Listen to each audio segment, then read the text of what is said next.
Vamos dar prosseguimento à aula sobre as revoluções da Inglaterra. Vamos continuar. Na aula anterior nós falamos sobre a dinastia Tudor, como ela iniciou o absolutismo na Inglaterra, principalmente com os reis Henrique VIII e Elizabeth I. Falamos também sobre a tentativa de tomada de poder do parlamento, né? O parlamento se associou um pouco com a nobreza, enquanto que o rei se associou com a gentry e com a burguesia, aquilo que nós explicamos na aula anterior. Nesse momento, nós vamos ver o período de transição. Nós vimos que houve a Revolução Puritana, liderada por Oliver Cromwell, e essa Revolução Puritana acabou resultando na decapitação do rei Carlos I. Carlos I não quis assinar a Constituição, né, tornar a Inglaterra uma monarquia constitucional, e o resultado disso foi que ele acabou sendo decapitado. Decapitado Carlos I, Oliver Cromwell sobe ao poder e torna-se o Lorde Protetor, né, da Inglaterra, o título que ele criou para ele. Como nós vimos na aula anterior, ao governo de Oliver Cromwell foi muito bom, né? Ele deu muita ênfase à burguesia, transformou a Inglaterra em uma grande potência econômica, protegendo a burguesia. Consequentemente, essa burguesia, tanto a burguesia mercantil quanto a burguesia de comércio, realmente, a burguesia das fábricas, toda essa, desde a grande até a pequena burguesia, todos eles foram ampliados, né? Todos eles foram beneficiados. Houve ampliação desse processo todo. E a partir do momento em que o Oliver Cromwell morre em 1658, sobe ao governo na Inglaterra o seu filho, Richard Cromwell. Richard Cromwell não tinha nem um pouco do carisma e do poder político de seu pai. Ele não tinha esse poder político, não tinha esse carisma. Então o que acontece? Rapidamente, Richard Cromwell, ele é deposto.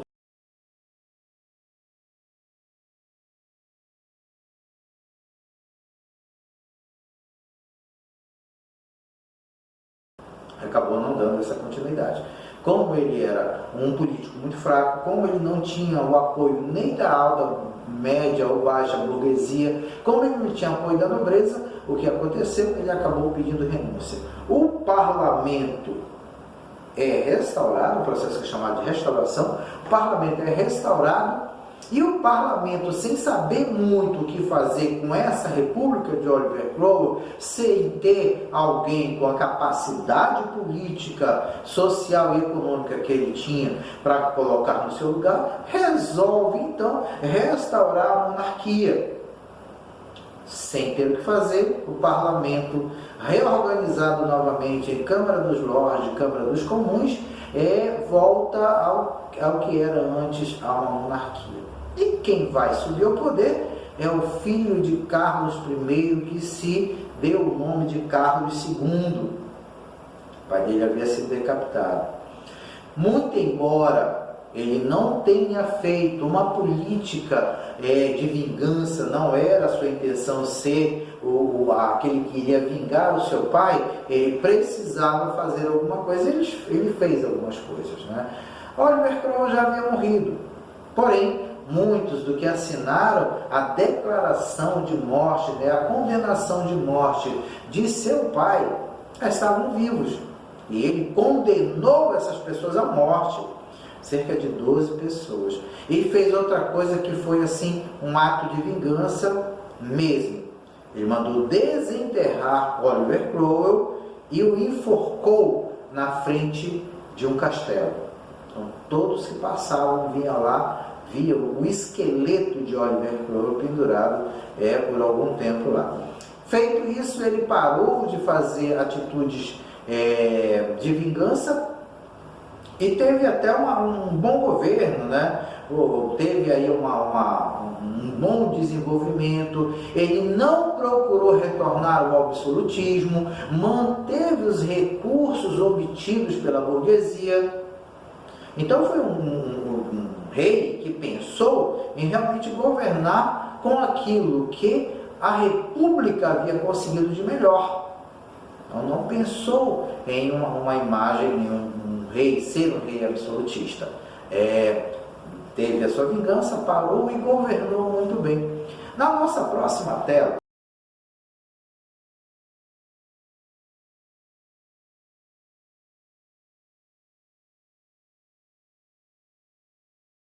nós vamos ver aí o governo de Carlos II, política de tolerância. Ele governou de 1660 a 1685.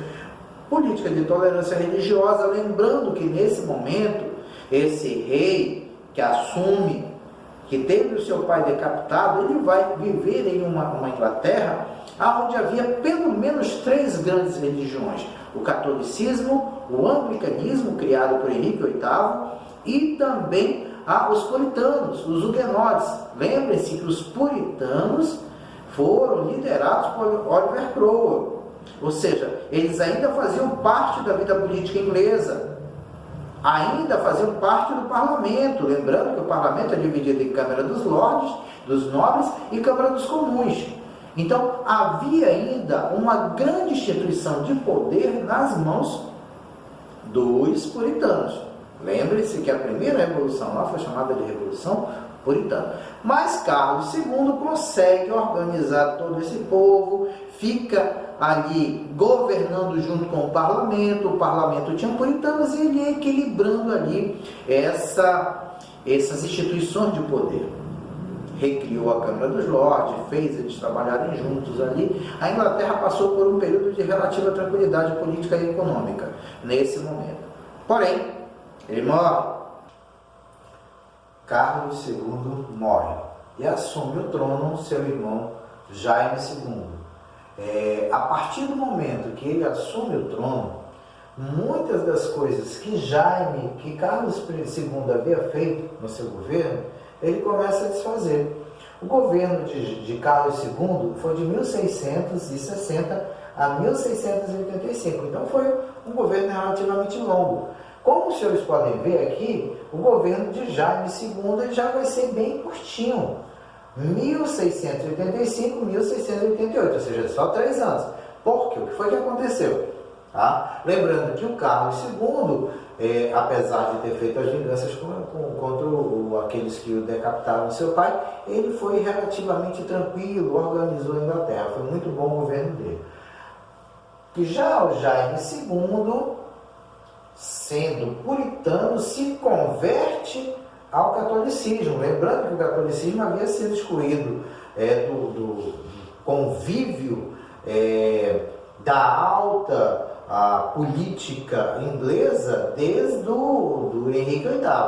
Mas Jaime II se converte ao catolicismo. Por que ele se converte? Qual é a importância disso? A partir daí, o que ele faz? Ele quebra com a hegemonia dos puritanos. Então os puritanos estão lá dentro do parlamento, ele diz: não, vocês estão aí, mas quem vai ter poder agora são os católicos. E ele começa a privilegiar os católicos, e grande parte da burguesia inglesa desse momento, ela é de puritanos. Ou seja, ele começou a desagradar quem tinha dinheiro. E isso vai ser muito ruim para o seu governo, tá? A partir do momento que ele se converte ao catolicismo, vai haver protestos, claro, de quem? Dos puritanos. Os puritanos começam a fazer vários protestos, começam inclusive a boicotar determinadas ações do rei. Então o rei começa a ter um problema sério de administração política. Em determinado momento, ele vai dizer: eu não preciso do parlamento. Olha o que diz aqui: Jaime II diz ter direito de agir como quiser. Por quê? É rei. Quem escolhe o rei? Deus. Ele vai voltar àquela velha premissa, o quê? Absolutista. Porque segundo os absolutistas, quem escolhe os reis é Deus. Deus é dono do planeta, Deus é dono de tudo, e ele escolhe alguém para gerenciar um determinado país. Portanto, quando você se embate contra o rei, você está se batendo contra o próprio Deus. Esse é o grande argumento do absolutismo, tá? Então, o que ele faz? Ele começa a diminuir o poder do parlamento, lembrando que o parlamento estava intimamente ligado à burguesia. Diminuindo o poder do parlamento, diminui o poder dos reis. Aliás, diminui o poder da burguesia. Tá? Ele está tentando retornar a imagem de um rei todo-poderoso. O rei todo-poderoso é o quê? Um rei absolutista.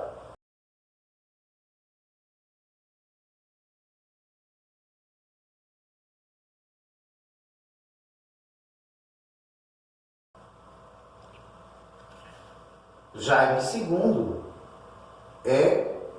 tem as atitudes consideradas absolutistas. Então, essas ideias absolutistas, elas determinam que todo o poder fica na mão do rei.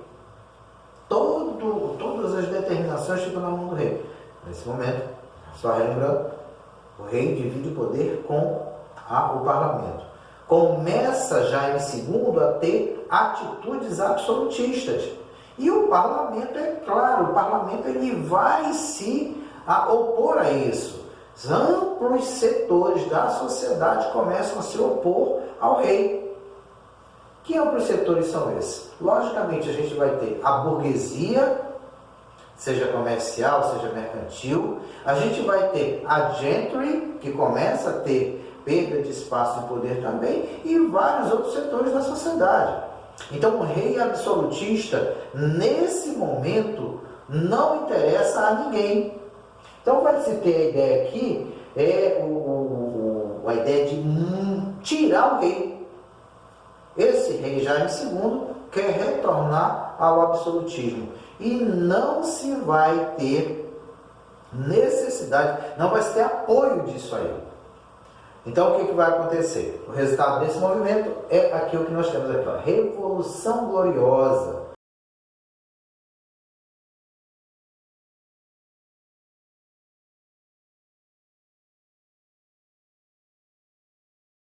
Como Jaime II começou a ter essas ações absolutistas, foi necessário lhe tirar o poder, o parlamento lhe tirou o poder. O resultado deste movimento é a subida ao trono da rainha Mary Stuart.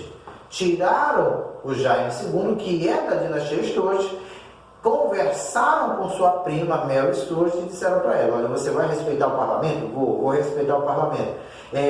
Vai tomar atitudes somente a partir do momento em que o grande conselho permitir, que é o grande parlamento inglês. Tá? O marido de Mary Stuart era um príncipe holandês chamado Guilherme de Orange, e ele se torna seu rei. Na nossa próxima tela,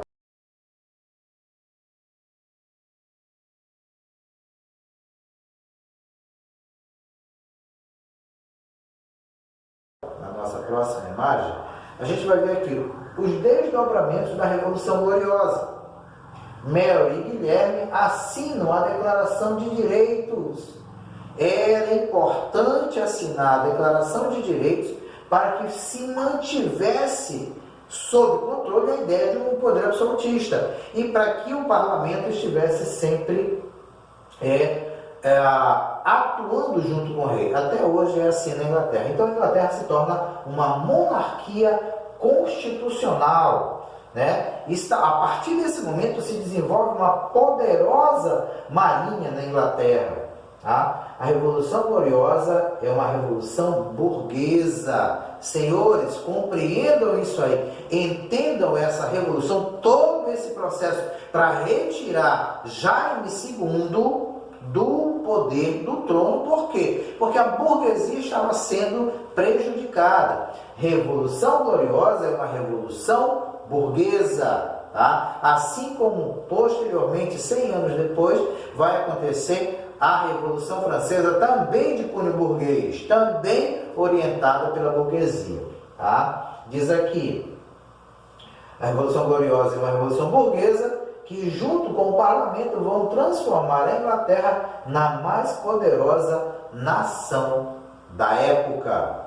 Então, esse aí é o grande desdobramento. Nós vimos duas grandes revoluções. A Revolução Puritana, que é a Revolução de Oliver Cromwell, que transforma a Inglaterra em uma república. E a Revolução Gloriosa é que retira o rei, foi restaurada a monarquia, retira o rei Jaime II porque ele queria voltar a ser absolutista. Aí nós temos a Inglaterra transformada já não mais em uma república, mas sim em uma monarquia constitucional.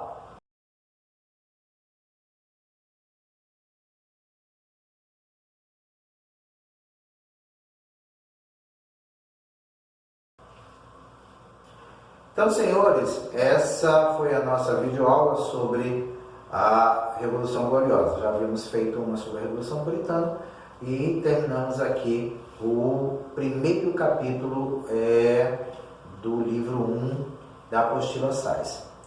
Lembrando, senhores, que posteriormente nós vamos fazer uma atividade avaliativa, pode ser online, que vamos cobrar esse assunto. Portanto, é importante que os senhores acompanhem a aula junto com o texto lá da apostila dos senhores.